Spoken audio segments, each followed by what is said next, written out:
চাচা না কোথায়?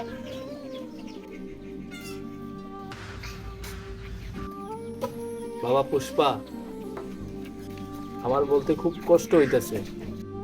তোমার এনা কাঁচা বড়ই খাইছে, খাইয়া পাতলা পায়খানা দিতেছে। তোমার এনা ওয়াশরুমে আছে বাবা। আমি বিশ্বাস করি না, এটা নিশ্চয় আমার জানির কাজ। কার কাজ সেটা তো আমি আর জানি না, আমি শুধু এতটুকুই জানি তোমার এনার পাতলা পায়খানা দিতেছে।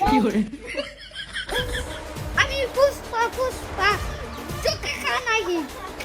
আচ্ছা যাই, আমি আমি আমার জানিকে চাপুক মারে আসছি। বাবা পুষ্পা, তুমি কি করবা না করবা, তুমি যেটা ভালো মনে করো তুমি সেটাই করো।